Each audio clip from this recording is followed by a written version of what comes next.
Good morning, Boker Tov. Welcome back to Parsha Perspectives for today. We begin, as we always do, with an attitude of gratitude. A big thank you to our series sponsors, our dear friends Becky and Avi Katz, and family in memory of Becky's father. Our learning should be the Nishmas David Grossman, David Ben Menachem Manish. This morning's shir is sponsored by Amanda Lyons. A thank you for the weekly learning. Or for Shlema Chayalei Bas Mary, and for all those who are affected by the terrible attack in Manchester over Yom Kippur, we continue to daven. They have a complete and speedy refuah shlema. And sponsored this morning as well for a happy 50th birthday to our husband and father, Martin Kander, who's a listener of our shiurim. 50 is the new 30. 50 is young. 50 is young. So happy 50th birthday. Should be a year filled with bracha and with simcha. We have the privilege of learning this morning Parshas Vayeira, page 78 in the Art Scroll, Stone Chumash, and we continue to learn about Avram Avinu, to learn about his story, the story of the birth of our people, and our people's impact on the entire world around us. Vayeira elav Hashem be'elonei mamrei, v'hu yoshev pesach ha'or kechol hayom. Hashem appeared to Avram in the plains of Mamre. Avram is sitting at the entrance of his tent, and it is the heat of the day. This is a storyline that, of course, we're all familiar with. We know the Parsha, and we know these stories. Following the end of last week's Parsha, Avram at an advanced age underwent a serious surgical procedure. He performed a circumcision, a bris milah on himself. He's on the recovery. Avram is sitting outside of his tent. And more painful, worse than the physical recovery is that feeling of loneliness and the feeling of lacking purpose. He wants to be helping. He wants to be doing. He wants to be hosting. And Hashem had thought he was protecting Avram by making it so hot outside nobody would be passing by. Avram for once would not have to host. But it turns out it was more painful for Avram to be alone than even to host others. Avram is in the middle of a conversation, ostensibly, we'll come back in a moment, with the Almighty, when he interrupts because Vayeira Vayari raises his eyes and he sees, V'nei shlosha anashim nitzavim alav. There are three men who are standing over him. And so he runs to greet them, runs while in recovery, in pain.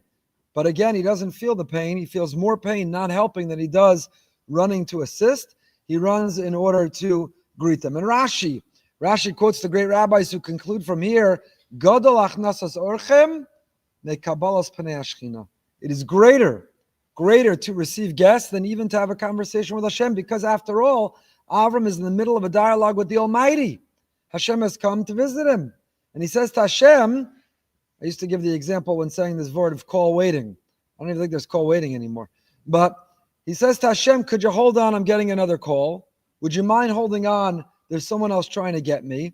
Hashem, I'll tell you what. We'll finish this later. I'll find you later. I've got to take care of these three men. And it's very counterintuitive. This should smack of blasphemy, of disrespect, of dishonoring Hashem. To put Hashem on hold, to tell the Almighty he'll come back to him later to greet mere mortals, to greet mere men. So I wrote in the article that was a hesped from my dear friend Rabbi Hauer, Zechron Levracha, a huge loss for Klal Yisrael, a huge loss for me personally, of a friend and a mentor. He was very fond of saying the following insight, that he might have heard, someone else told me he might have heard from Rabbi Yaakov Weinberg, from his Rebbe. And the insight was, you see that Hashem doesn't reprimand, Hashem doesn't express disappointment. It's not wrong to put Hashem on hold to help others. Why? Because given the choice, Hashem says, I'd rather you be like me, imitate me, than continue to talk to me. If given a choice to be like God or to talk to God, Hashem says, by all means, put me on hold and take care of your brothers and sisters. To me, if you're talking to one of your children and they say, I'm getting a call from a sibling, they need me, you don't say, how disrespectful, call them back later, continue to talk to me. You say, nothing gives me greater joy or happiness in the world than the loyalty between my children. Absolutely, call me later. Your sibling, another one of my children needs your help, and you want to go run and help them, you want to demonstrate loyalty to them, by all means, put me on hold. That was Rabbi Hauer's life. Not only talking to Hashem and listening to Hashem talk to him, but imitating and emulating, being like Hashem and caring for each and every Jew with a tremendous avas Hashem. What a great loss. But the commentators point out, let's go to the opening three words of our pasuk. Vayeira elav Hashem. Who's elav? God appeared to him. Our parsha begins with a pronoun. God appeared to him. Who's him? The simple understanding is the him is Avram. So why not name him? If this were an English essay, you handed it in to your teacher, and you began the opening sentence of the opening paragraph of this new chapter, and God appeared to him. Your teacher would hand it back and say, God appeared to whom? To who? Say the name. Why a pronoun? A love. So we'll come back and answer that in a moment. First, Rabbi Sachs's introduction to our parsha. Hashem appears to Avram. 3 strangers pass by. Avram engages in a momentous dialogue about justice. Lot, with his wife and 2 of his daughters, is rescued from the destruction of Sodom. Eventually, the promised child Yitzchak is born to Sarah, and the parsha ends with the great test of the Akedah. In one paragraph, a few sentences, Rabbi Sachs has summarized this entire incredible parsha. In Lech Lecha, we saw Avram accept personal and moral responsibility. Now, we see him accept collective responsibility.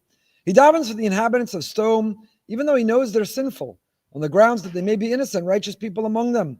They're not his kin, not part of his specific covenant with Hashem, but they're human beings. And Avram feels the imperative of praying, even arguing with God on their behalf. Avram davens for the people of Sodom. He could have written them off. They're evil, they're wicked, the world would be better off without them. But he uses the power of prayer even to daven for them. I wrote an article last week. I've gotten a lot of feedback, more negative than usual, where I spoke about what the polls show today, where we should all daven very hard, might be anywhere from 20 to 30, even 40, 38% of Jews of New York voting for that person. And what should our attitude be?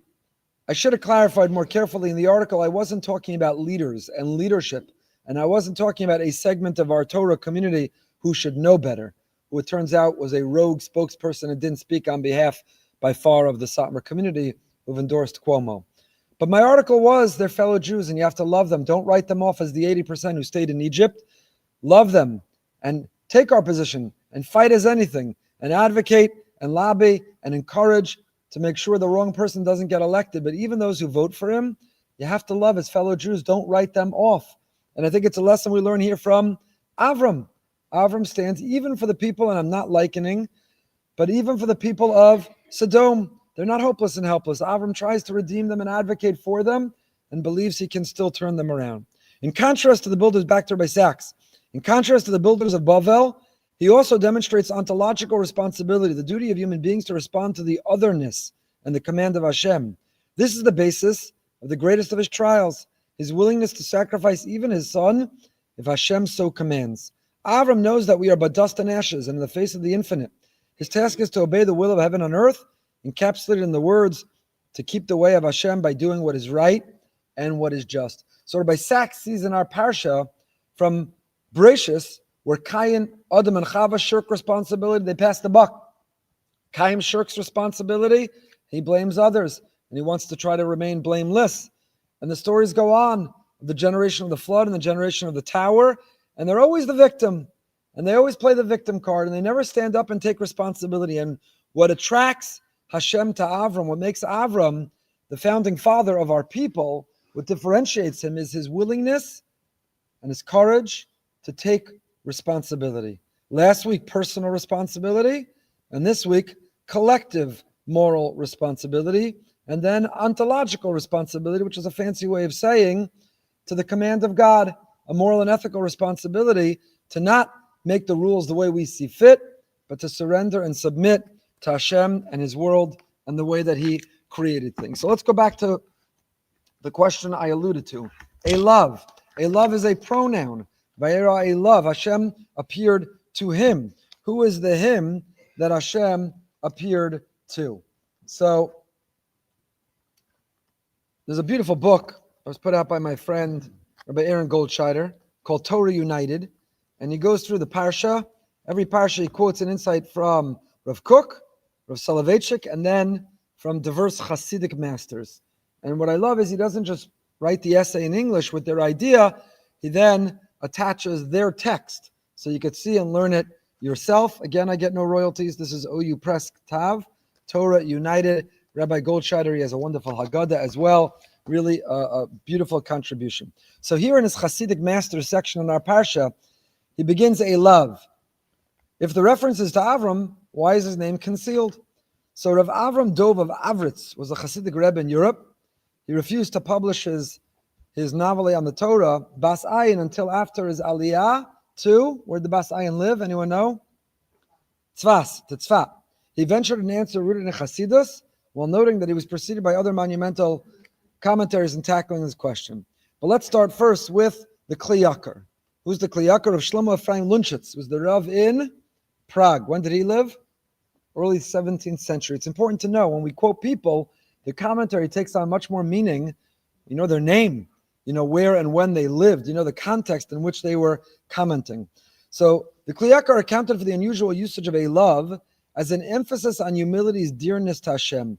Avram's name signifies his God-given status as Av Hamon Goyim.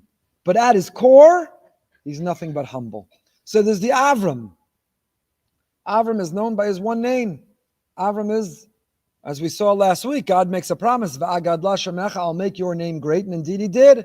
It's a household name across the globe.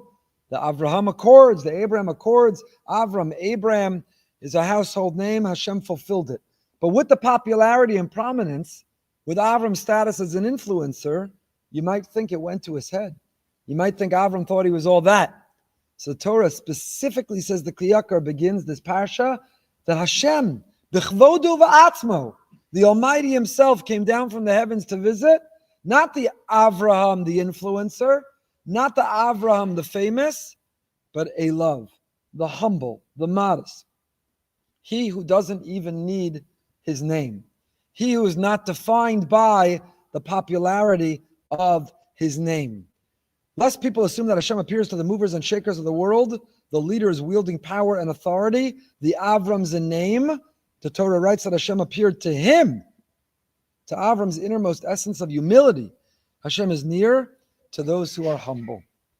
It's a beautiful Kli Yakar. Don't think, whom does Hashem have an audience with? He comes down and appears and he visits the most prominent, the most popular, the most powerful, the most influential, those with the greatest fortune or fame. Hashem appears a love to the humble and to the modest. It's a commentary both on Avram, that it didn't go to his head, and of course to Hashem, and how he visits and loves each and every one of us. That's the insight, that's the answer of the Kli Yakar. The Heilige Alshech HaKadosh, the holy Alshech, who lived where? Tzfat as well. He was a student of, and Talmud Chaver of the great Kabbalist, Rav Yosef Karo, the author of the Shulchan Aruch. He suggests Avram's name is missing because the significance lies not in his new name, but in his new person. The beginning of Parsha's Vayeira is the continuation of the previous one. What happened at the end of last week's Parsha? At 99 years of age, Avram undergoes a transformation signified by what? His bris milah. He has a circumcision and he's transformed. Beforehand, he's an oral. He's uncircumcised. And through the circumcision, he becomes a new man. If every mitzvah elevates a person and imbues them with holiness, then all the more so for bris milah, that truly transforms his entire being, is aligned now with Hashem's will, which allows him to receive this prophecy.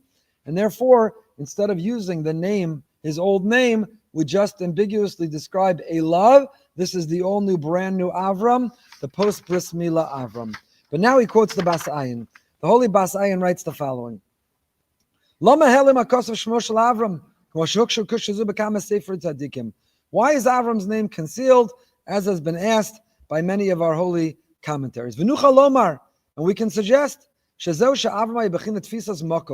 Hargashas gufo mekoma shel adam b'lias pashtus mechomrius kodem shenim al Avram Avinu v'lo yachol lios b'chinas es pashtus b'chol yivar machma shel yibishpratim mechomrius lekach lo yachol lios b'chinas kedusha aval achar kach keshenimo v'yamamshech b'chinas kedusha al kol ramach yivar v'shos agidav haya b'chinas es pashtus malchusa b'chol yivarim v'az haya bilti tfusas makom klal. Avram post the bris milah is an Avram whose individuality takes up no space. Avram is now a chariot of Hashem. He is a mission. He's a messenger. He's an agent. He's an ambassador. His entire life is devoted to being a mirror, namely a reflection of Hashem here on earth. For many of us, we mix in both our identity as agents, ambassadors. We feel we're here on a mission, but we also have some of our own self-interests. We have our own identity. We have our own lives and lifestyle, and therefore our own cravings. But an Avram Avinu who is purely and only a mirror of Hashem, a reflection of Hashem.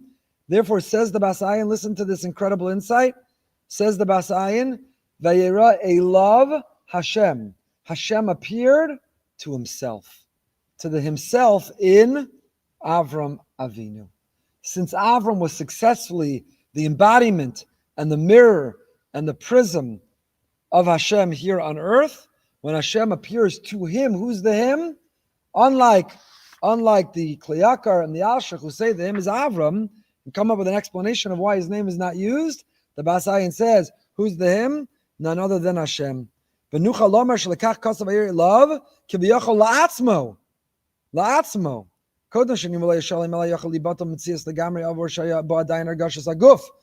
the bris, before Avram was complete, he still maintained and felt a sense of individuality. But after the bris, Avram practices what's called bittul. He totally surrenders his ego. There is no ego, like we spoke on Shabbos Shuvah, ego versus Elokus. He surrenders the ego. All there is this chariot, this conduit of Elokus, and therefore when God comes down and visits him, who is God visiting? Vayeira, a love. The love, says the Bas Ayin, is none other than Hashem himself. Hashem himself. I got a beautiful, relatively new sefer, Adirei HaTorah. Adirei HaTorah was written by my second cousin, Rabbi Aryeh Gans, who lives in Lakewood. He previously wrote another sefer, Arzei HaTorah, which we quoted. And because we quoted, he was kind enough to actually mention me in the introduction to his new sefer that he sent. So he has the following on this opening pasuk: Vayeira elav Hashem. Listen, he quotes from the Ezer Mekudash, authored by the Eshel Avram. Why is it when a chassan and kala, when a bride and groom stand under a canopy to get married, why do they stand under a chuppah that's open on four sides? Why stand under a chuppah? So the Ezer Mekudash writes, Yesh ba gam kein remez zichron tov v'yakar lebeso shel Avram Avinu. Every bride and groom, when they walk down that aisle, and when they will be wed, the bond they will form, two halves becoming a whole, specifically under that structure, it is so that they know that they are continuing the tradition. They are in the home of Avram Avinu. Avram's tent was open on four sides. Why? Because Avram was always on the lookout. Where are guests? Where are people in need? How can I help? How can I be of service? What can I do to make the world a better place?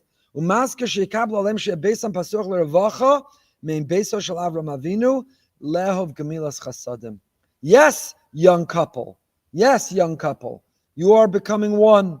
And yes, you're about to enter a period of Shana Rishona. You're going to isolate and insulate. You're going to combine to be one. And the prerequisite to that, though some today are struggling with accomplishing it, before the two halves become a whole, before the chassan and kala wed to become one, they're supposed to alkein yazov ishes avives imo. You're no longer primarily or essentially just a child. You're not a child being cared for by others. You've now become an adult. You're now building a home. You now have gained a sense of independence.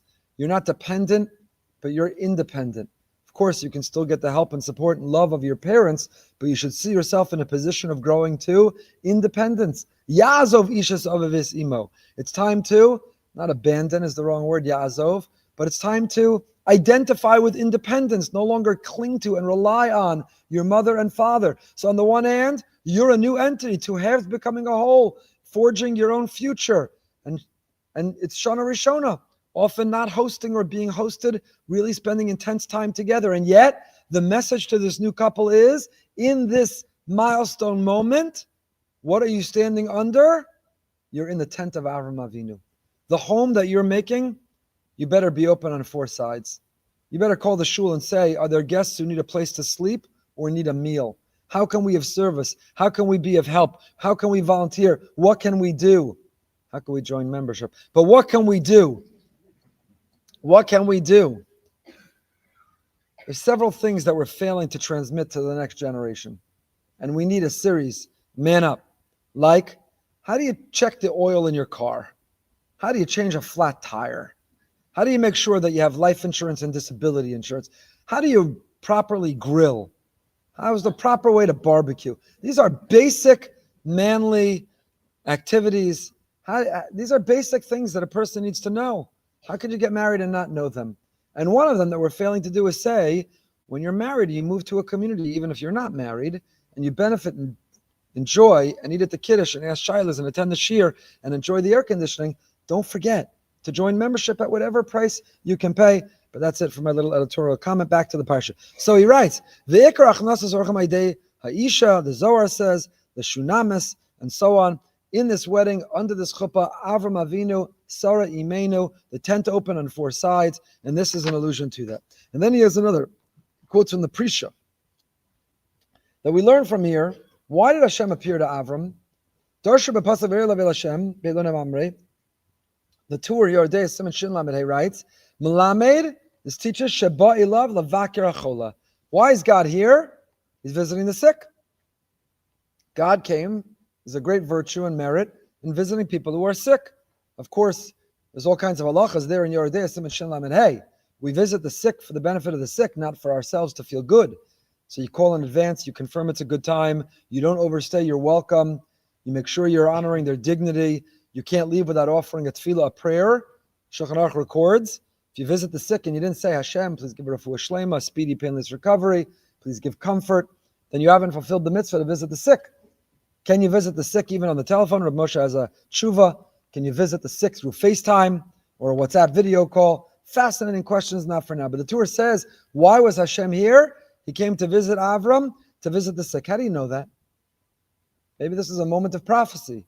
How did the Torah know? How did Chazal know that that Hashem here is visiting the sick? So the Prisha, one of the commentaries on the Torah, writes, Halima Razel Lamadnu, Midelo Ksiv Basrei Ma Diber Elav. Because if you look inside, Hashem appears to Avram in Elonim Amrei. Avram is sitting outside the tent. Avram raises his eyes, and it never says that Hashem spoke. It doesn't tell us that Hashem communicated. So clearly he wasn't there to transmit a message. He was there simply to be mevaker chola. And sometimes the bikur cholam happens how? Just through our presence. You don't always have to talk. You don't always have to speak. You could sometimes just sit. Just to not feel alone. We know that when people in pain, their pain is compounded by a feeling of loneliness.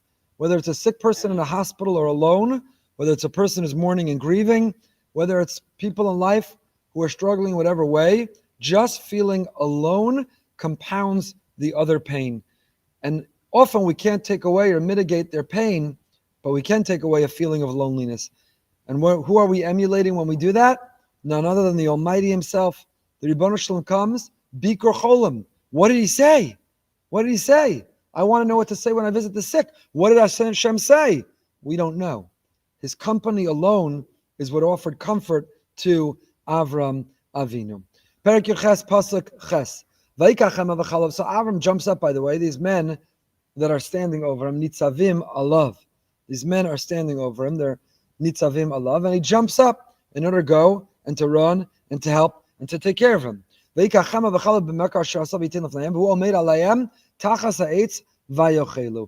cream and milk and a calf which he had prepared. He placed these before him. Avram stands over them beneath the tree, and they ate. Rabbi Sachs points out, very interesting, and I don't see Rabbi Sachs do this that often, but here he quotes Reb Shalom Belz, the great Rabbi Sachs, is quoting the Belz Rebbe. Reb Shalom Belz notes that back in Pasuk Beis, the visitors are spoken as Nitzavim Alav. First we're introduced that these three men are standing over Avram. And now Avram is described as he's Omeid Aleim. So are they Nitzavim Alav, or is he Omeid Aleim? Are they standing over him, or is he standing over them? At first glance, the visitors were higher than Avram. They were angels. He was a mere human being. But when he gave them food and drink and shelter, when he said, he stood even higher than the angels. A beautiful insight by the Belzer, by Shalom Belz. It began, the angels higher than us. But when we do chesed, when we show loving kindness, when we show care and concern for others, then we're even higher than the angels. So it begins that they stand over us, but by the time that we show love and kindness, then we in fact stand over them. It reminds me of another insight. We've shared it in the past. I won't get into it, and I won't elaborate at length.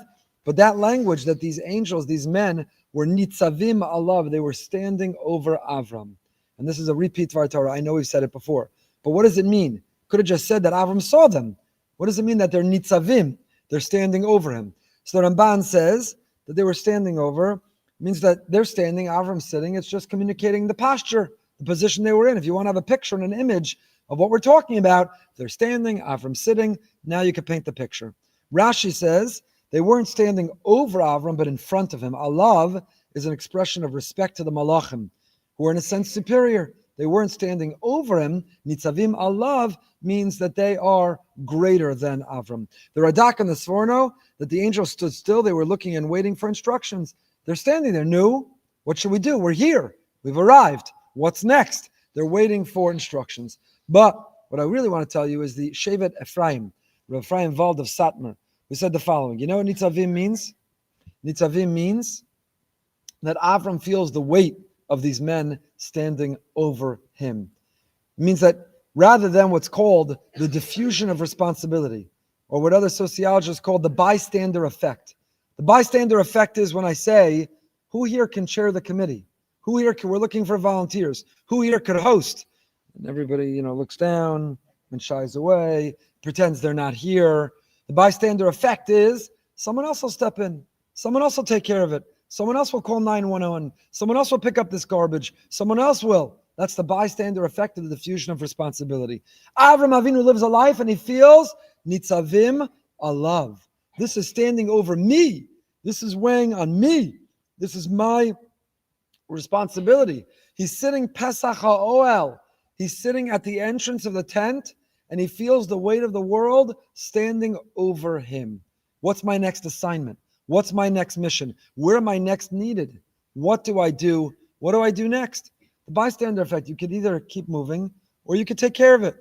I was in New York on Sunday for a wedding, so when I go, I try, if there's time, you won't believe how close. It's 15 minutes from JFK. I try to go to the OL, to daven at the Rebbe. There's so much to daven for. So at the OL, there's a case where you could light a candle. When I went to light a candle, a bunch of the candles had caught fire together, and there was a fire in that case. You know how many people lit their candle or went onto the OL to daven and walked right by that fire? Who stopped to go find one of the workers there? Who stopped themselves to try to put out that fire? The bystander effect said, not my problem. I'm here to go daven. I'm here for the cookies and the coffee. Excellent, by the way, at the OL. I'm here for other reasons. If you keep walking by that fire, not my problem. But an Avram Avinu feels nitzavim alav. There's a fire, got to do something about it. It's the garbage on the floor. It's nitzavim. It's my responsibility to pick it up. Someone's looking for a place to sleep or a meal. That's on me. That's on me. That's the sense of achrayus that an Avram Avinu took, and that's what we also inherit from him. The Avram in us should be not a bystander effect, not a diffusion of responsibility, but if we see something, don't just say something, do something. It's on us to take responsibility to do something. Perek Yuchas Pasuk Chaf Aleph. So we know three angels, these three men were really three angels. Each angel came for another assignment. Revealed to Sarah, she's going to have a child. Avram learns about the impending destruction for Sodom, and that's on page 82.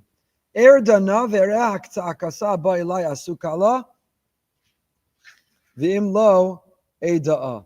Pasuk tells us that Hashem says, because of the outcry of Sodom and Gomorrah has become great, because their sin has become grave, I'll descend and see. If they act in accordance with its outcry, which has come to me, then destruction. And if not, I will know. Erdana.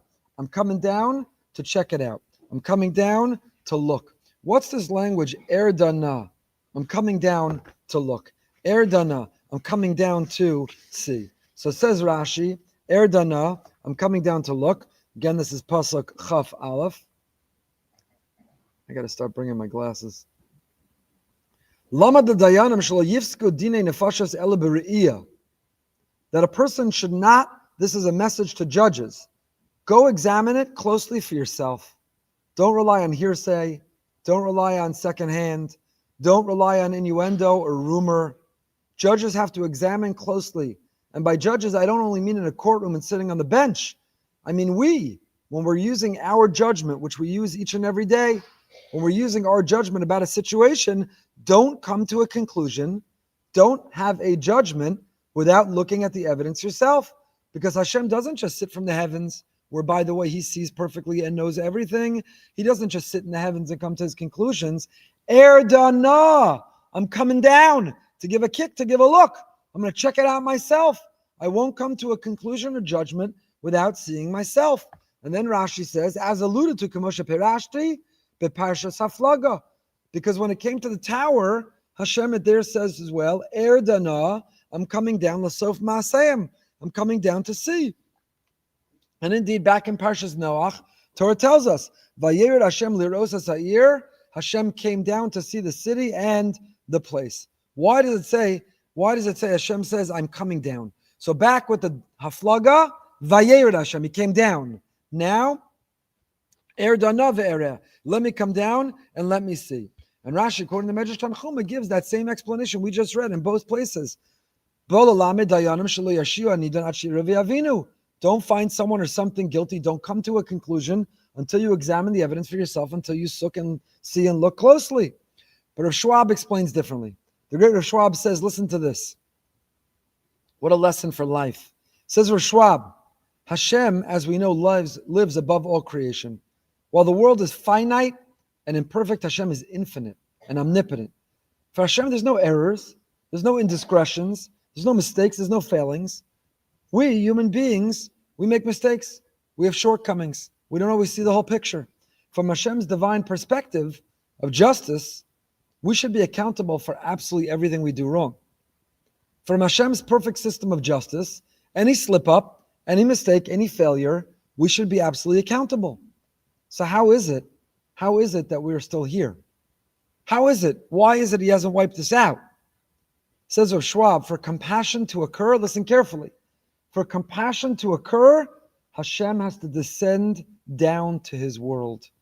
A compassionate and accurate assessment, both for Hashem and for us, requires the recognition, the acceptance, and the tolerance of imperfection.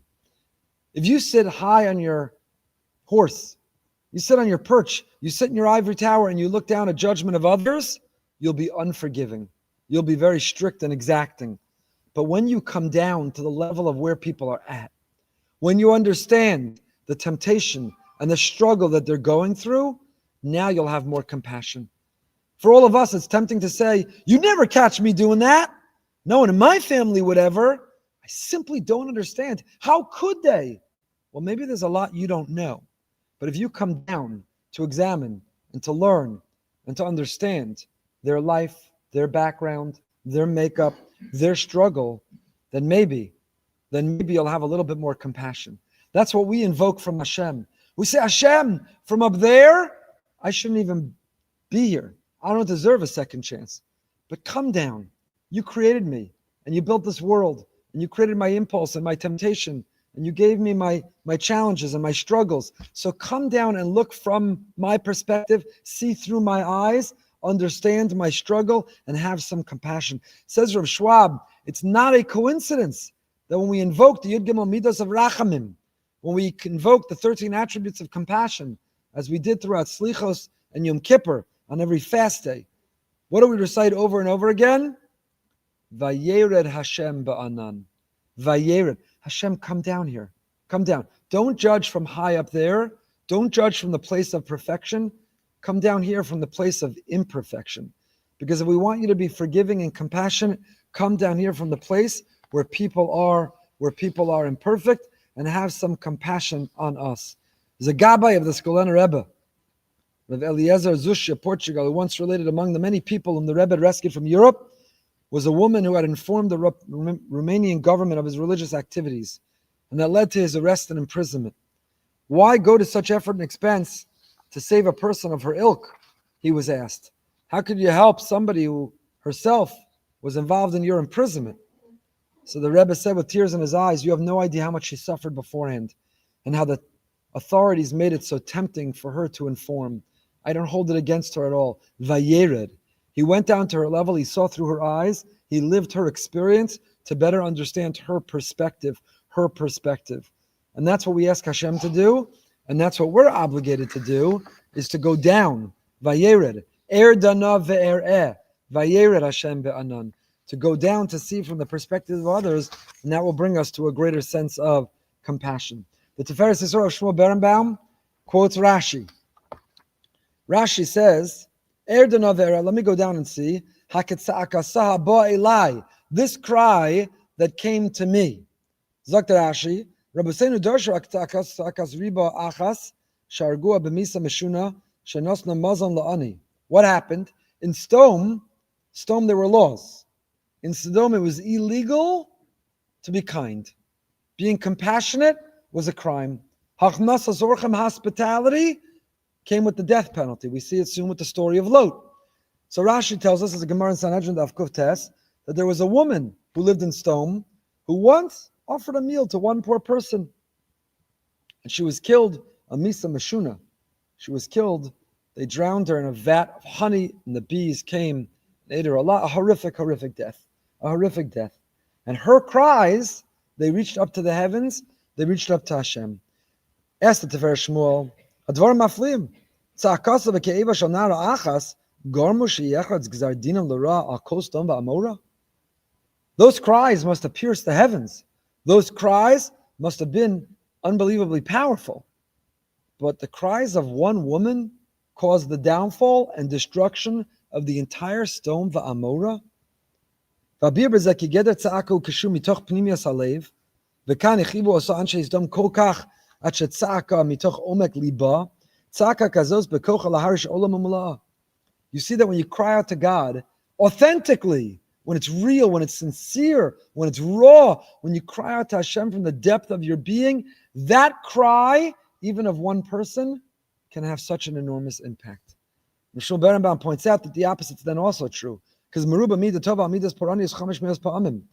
That the positive is 5 times greater than the negative.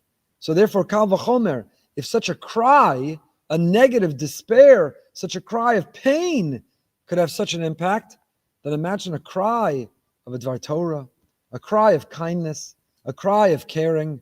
Imagine the impact, the transformational impact that can have, all the more so. Perak Yirches Pasuk Chavdal. So Avram enters this negotiation with the Almighty, this negotiation with Hashem. And he says, if there are tzaddikim, ulai yesh chamishim tzaddikim b'soch ha'ir, maybe there are 50 righteous men in the city. Will you save the city on behalf of the 50 righteous? I got it, Hashem. I got it. These are pretty hopeless places. I got it. Just like on the whole world, you did a reboot and a reset on the city. In a microcosm, you want to do a reboot and a reset. I get it. But is that really just and right? Is that really fair? If there are 50 righteous people, you have to spare the whole city. This is a precedent, by the way. I wrote my article yesterday about this incredible email I got before Rosh Hashanah, an anonymous email, which was a letter to God, and the response I gave to it. The person argues they're going to walk away from God, but I told them they're walking much closer to Him than many people I know. This notion of being angry, disappointed, frustrated, protesting to Hashem. Sometimes some people beat themselves up over it. They're going through a hard, difficult, or painful time, and they wonder, where are you? And how could you? And they say, no, but I'm supposed to just believe in Hashem. Everything's for the best, love Him, be grateful for whatever hardship I'm going through. And certainly there is no virtue, there's no goal or ambition in being angry at Hashem. We're not encouraging it, but there's also no shame or guilt in feeling it. Because Avram here is a precedent. Avram protests the Almighty. Avram protests to Hashem. Avram protests to Hashem. And he sets the precedent for us. And he's not the only one. Eov does, and Yirmiyahu does, and many do. Hashem, where are you and how could you? But they use those questions to come closer, not to draw further away. And you can see the article, we expand a lot more on it here. But Rabbi Sachs points out something fantastic that I never noticed in these words. Rabbi Sachs points out, when Avram's making the argument about the righteous, he doesn't just say, Ribono Shel Olam, in a Beis Medrash somewhere, in the 5 cities, the 5 towns of Sodom va'amora, in the Beis Medrash somewhere, there's got to be 50 righteous people. Somewhere, in the corner of their home hiding, there's got to be 50 righteous Tehillim Zuggers. In the basement, they've got the Amen group. God, you have to forgive. How does he formulate it? So Rabbi Sachs quotes from Shimshon Raphael Hirsch, once asked whom Avram might have had in mind when he asked God to spare Sodom if it contained 10 righteous people. What would it have been like to be righteous in such a corrupt civilization? He answered, such a person would not be one who keeps to his own four walls. He would be one who's to be found besoch ha'ir, in the midst of the city, in lively connection with everything and everybody. It's not, Avram doesn't advocate there must be 50 righteous people hiding in the corner, sitting and steiging, zugging Tehillim. How will you know if they're 50 righteous people? What is the sign of righteousness? Where are they? Besoch ha'ir. They are among and amidst the people, to be found in the city, in connection with everything and everybody. Even in stone, to be righteous is not to be segregated. It's to be a participant in society, challenging it where it needs to be challenged, but not abandoning it. The definition of tzaddikim is, how are you tzaddikim? Besoch ha'ir. A Torah that's almanas lasos, not learning only for our learning, but a learning to live, to take the timeless Torah and to bring it to the world, to transform the world, to make a difference in the world, to make an impact on the world. That's the point, and that's the purpose of our sacred and our holy Torah. What a beautiful insight. I never noticed that before, that the definition of tzaddikim is that they're living where and how? Besoch ha'ir. Besoch ha'ir, part of the world. Part of the world. Going back a pasuk. It says, Vayispalel Avram el ha'elokim. Avram davened to God. Rav Avram Shor Shlita, in his brand new sefer, Nezer Parsha. Fantastic. Again, no royalties. I love these Sfarim, and I gain so much from them in getting to share them with you and in what they mean to me. So when I encourage you, it's not because I have any stake in them, partnership or royalties from them. It's because I want you to have access to what I love so much. So Mori Rabbi Rav Shor in his Nezer Parsha, brand new sefer, fantastic, points out, this is the first time in the Torah that the language of prayer is used. Vayispalel Avram Elokim. Avram davened to God. V'yesh lomar ki hu remes she'ikar atfila eino shemispalel avur atzmo ki atfila harishon haksuva b'shvil acherim. The first time prayer is mentioned is not a person who's praying for himself. The first time prayer is mentioned is Avram is praying for others. He's praying and advocating and fighting for Sodom. And you see, the purpose of prayer is primarily not for ourselves, but to care and to advocate for others. You know, in Elul, one year before Rosh Hashanah, a Talmud, a student at the Mir, asked the great Rosh Hashiva what he should think about, what he should daven for. Yom Noram are coming. Rosh Hashanah is coming. Rav Nosson Tzvi, he asked Rav Nosson Tzvi, what should I daven for? Rav Nosson Tzvi, the Rosh Hashiva, answered 2 words. What should you daven for? Somebody else. Somebody else. Daven for somebody else. He didn't say it, but maybe Rav Nosson Tzvi got it from this fact. The first time tefillah is used is in our parsha, and it's not someone praying for himself, it's davening for others. And how does Avram formulate his tefillah? Perik Yirches Pasuk Chav Zayin. Avram says,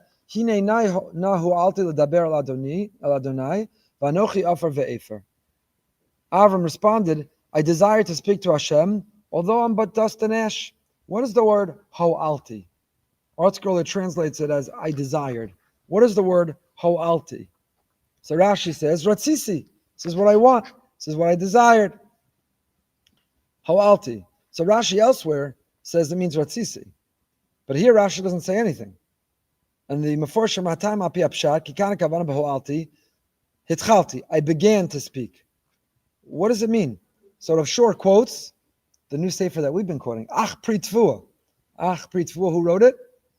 The Lisker Rav, the Rebbe of Shail of Kerestir. So Lisker Rav, the Ach Pri Tvua, writes, Ratzvi Hirsch, Meforish as etzem adavar ma'akavan laho'alti b'loshen ratzisi. Lama merzos klal Avram Avinu. So he quotes in the Heilige Bashem. Ritzon yire'av ya'aseh. We said in Ashrei this morning, twice.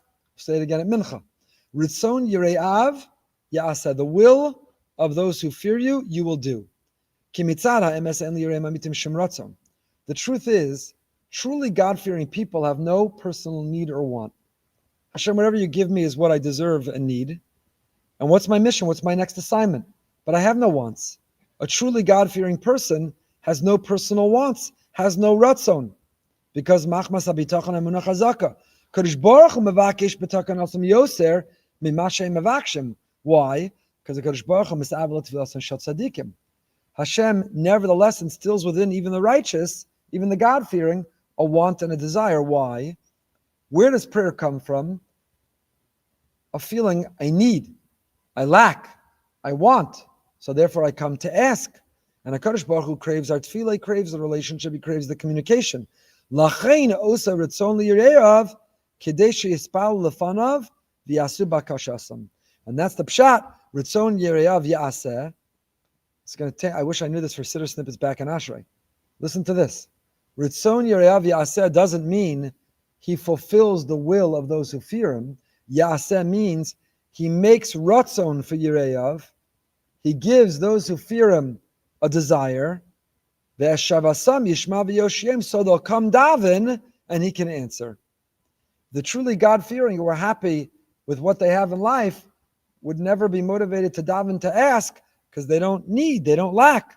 So Hashem creates a sense of need and lack so that we daven, so that he can answer. Ritzon yireav yaseh. What he makes is ritzon. And then, so that shavasam yishma v'yoshiem. And that's what's going on over here as well. Ho'alti hatam shemispalam mitam shenishlam neshamayim haratzon. Ritzon yireav yaseh. The ho'alti ratzisi is Hashem created this whole scenario so Avram would feel there's something I need to fight for. He'd feel I lack, so he'd come and he'd advocate and he'd fight for the Jewish people. Rav Shur has a lot more. It's worth learning the entire thing, but a beautiful insight that the first time prayer is mentioned, it's not about a person praying for himself. It's praying dafka for others. The Avram Shav, and then it ends. Perak Yirches Pasuk Lamed Gimel. This negotiation, which Avram is successful. Vayeira Hashem kasher kilad daber al Avram, the Avram shav lemekomo. God, Hashem departed when he finished speaking to Avram, and Avram returned to his place. Okay, what is this pasuk teaching? They parted ways? Yeah, they finished the conversation. God went back to God, Avram went back to his place. What's the alternative? Why do I need to be told that? Where else are they going? What does this pasuk mean? What is this pasuk adding? So Rashi also was bothered to ask these questions. And Rashi on Pasuk Lamed Gimel, letters are getting smaller and smaller. What is going on over here? Rashi says, Kevan she nishtatek hasanegor halach lo adayin. Since the negotiation's over, case closed, court adjourned, the judge is going home. Avram shav lemekomo, nistalek hadayin, nistalek hasanegor, hakategor bekatreg, leficha vayav shnei malachim sedoma, and so on. Fine. But Rav Shmuel Berenbaum, the Tiferes Shmuel, has a very, very important comment on this that I want to share with you this fine morning. Avram went. Yesh ledaktik. My kamash Shmuel nakaseh b'zeh. Avram went back to his place. Hashem went back to his place. V'yesh levar.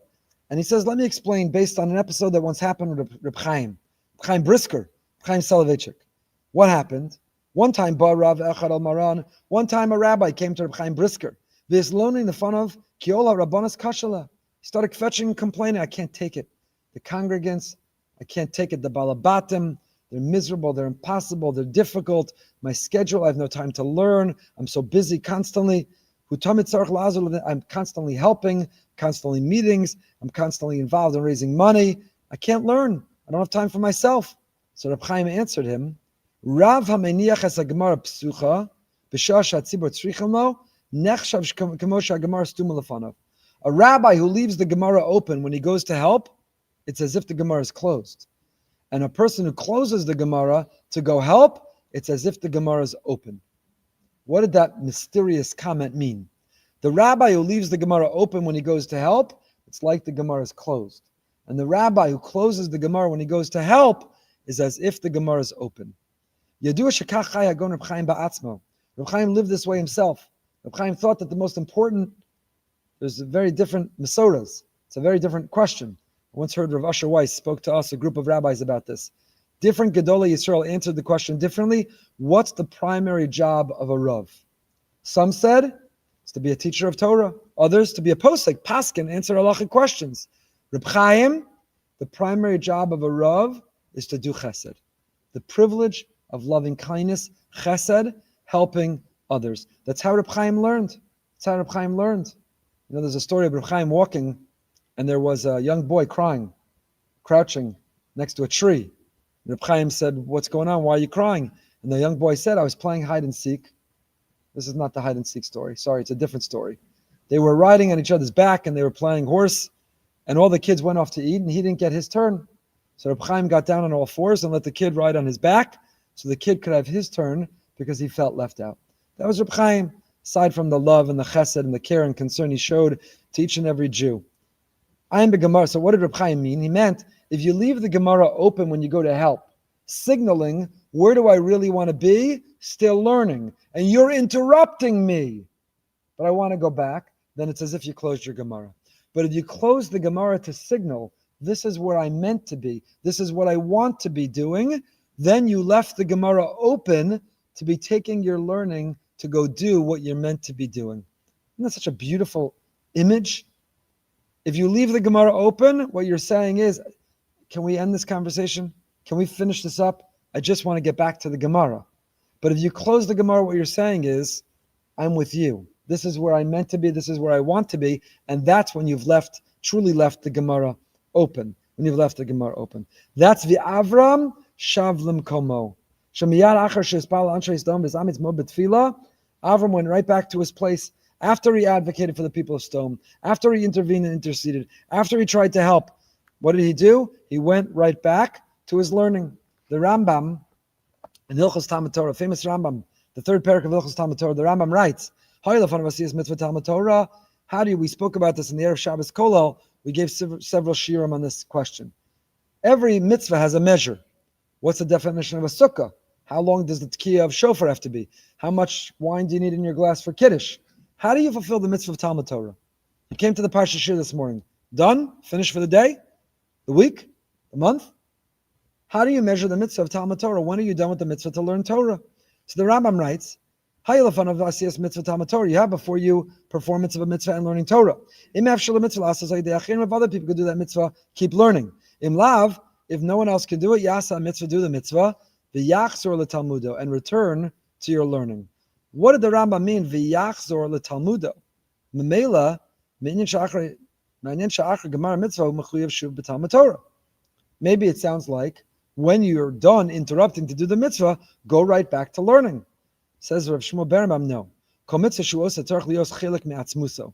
V'she'ein es amtzus leilech la'asas mitzvah keneged tivo, v'gdov she'en rogesh yitzarech, achar kach lanuach menu. Adrab, limar haTorah kiyam mitzvah she'mechuyev la'asos, afil b'shas limudo, tzricha lios meshulavim yachad. Yachzor l'talmudo means that the mitzvah you did was an extension, was a continuation, was the fulfillment, was the execution of the learning that you were doing. Go back to the learning that you were doing, so leave your Gemara open. Close your Gemara, but leave it open through the mitzvah that you're going to do. That too is part of what's happening here. Avram goes. Vayash came Avram. Perak Yites Pasuk Chav Zayin. Avram gets up to Lot is saved. Sodom is a disaster. Avram wakes up. Perak Yites Pasuk Chav Tes. Avram. Hashem is destroying Sodom. God remembers Avram. And he leaves Lot. That is not the pasuk. Chav Zayin. Sorry. Avram had negotiated with Hashem. It's time to destroy Sodom, rescue Lot. And the Torah says Avram woke up early that morning and he went Ela Makom, to the place that he had previously stood, to do what? What do you go there to do? To daven. Rashi says he went back to the same place. You see from here the idea of a makom kavua. He went to daven. The rabbis learned the Gemara in Brachos. L'meidem mipasuk zeh she'Avram tikein tfilas. Avram established the prayer of Shacharis here. Avram Shacharis, Yitzchak Mincha, Yaakov Mariv. Hiksha. This is from the Amaras Taurus, the Rachma Shtrifka Rivka, Rachma Shtrifka Rebbe. Listen to this very carefully. Hiksha. Eich l'meidim chiyav tefillah shacharis mitfillah zu. We learn the entire institution of davening every morning from this prayer. Halo tefillah zu lo niskabla klal. This is the prayer that didn't work. This is the prayer that wasn't answered. This is the prayer that got a big fat no. Avram asked for Sdom to be spared. Avram asked for a refuah shlema. Avram asked for a shidduch. Avram asked for the birth of children. Avram asked for peace and security. Avram asked for a prayer, and he got a big fat no. Hashem rejected the tefillah. Sdom was destroyed. And that's the place from which we learn the entire institution of tefillah shacharis.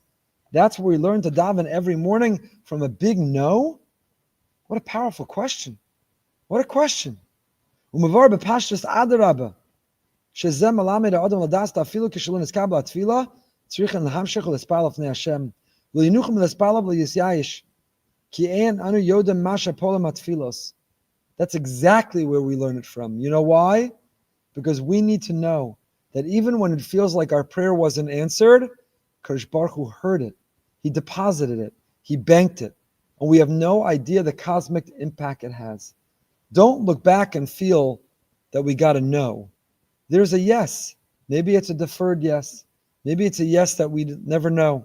Maybe it's a yes that won't come for a long time. There is absolutely no such thing as a wasted prayer. Every heartfelt prayer that's offered is deposited. And that's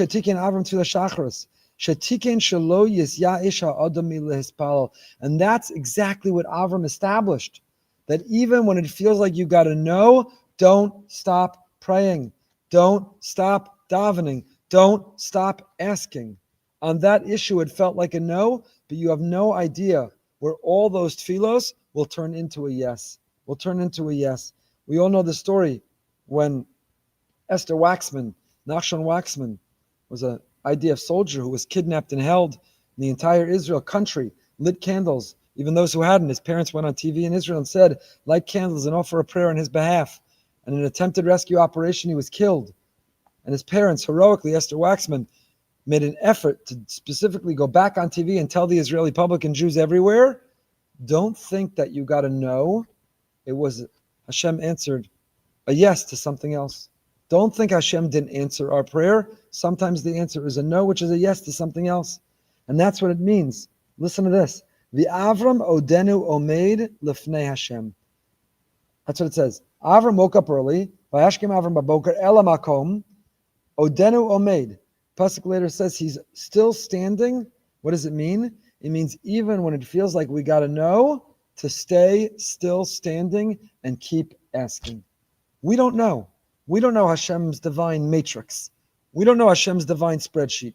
We don't know how he has his account of prayers that were deposited through the millennia and the ages, and when he's taking out a yes. You know, the blessings in our life today are Hashem answering the prayers of our grandparents and great-grandparents of a long time ago.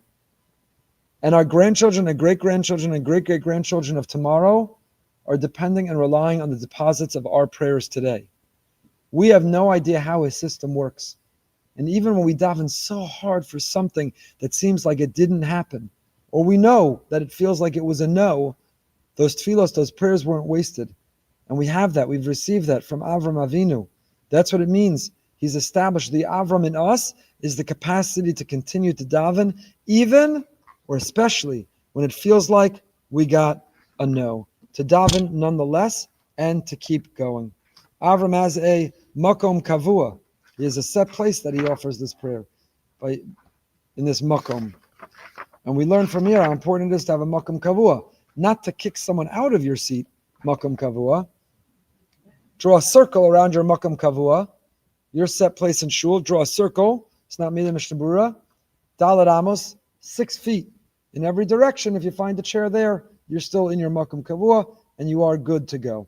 And the Gemara in Barachas Davav learns from here, Kol kaveh makom tfilaso, lokei Avram be'ezra. Whoever has a set place to daven, the God of Avram will help them. And they'll say about you when you die, what a humble person, what a righteous person, a student of Avram Avinu. Why? Vayashkim Avram baboker, because Avram had a makom kavua. All that because you have a makom kavua? Where's this makom kavua? Rabbeinu Yonah writes, the makom kavua is not in shul. Makom kavua is in your house. The entire shul is a makom kavua. When the Gemara lauds and praises a person who has a makom kavua, it's not talking about in the shul, it's talking about in your home. Don't daven while you're putting away the dishes and cleaning the dining room table and getting the laundry in the hamper and you're mumbling the davening. Don't daven sometimes in this corner and sometimes in that room and sometimes in the backyard. Person should have in their home a set place. Get a shtender, get a mizrach sign on the wall, have a bookcase of the Sidurim and Tehillim. Should be a set place in the home, a feeling of a makom kavua in shul. So Shlomo ben Abraham wonders, what's this value and virtue? You're a student of Avram Avinu just because you have a makom kavua? Inyan kviyas makom masha margish adam shemakom atfila ina rak emtzai letfila so elu margish sheikra makom ratzon lios kavua b'makom atfila. A makom kavua atfila doesn't just mean physically standing in the same place. It means that a person feels my makom is kavua letfila. My place in the world is an ongoing conversation with Hashem. That the entire day is one long conversation with God. So yes, makom kavua can mean a set place to daven, whether it's in shul or at home. But what it also means, makom kavua, is my place is in davening. My life is one long conversation. We've shared so many times in this year, living with Emunah, walking into the boardroom, the operating room, walking into every room is a conversation with Hashem. That's what David HaMelech said. Acha sha'alti, my one request is, shivti b'veis Hashem.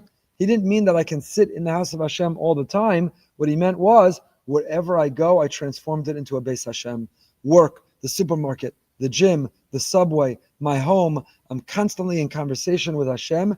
A makom kavua, my place is constant conversation. One last one. Let's go back. Perek Yutes Pasuk Tes Zayin. One last idea.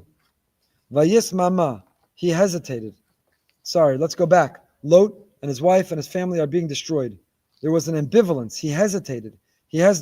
Who's he? Perek Yutes Pasuk Tes Zayin. As dawn was breaking, the angels hurried Lot, get up, take your wife, 2 daughters, and get out. But he hesitated. Vayis mama. Torah does not have a word for ambivalence, writes Rabbi Sachs. It does, however, have a tune for it. This is a rare note known as, what's the trup over the word Vayis mama?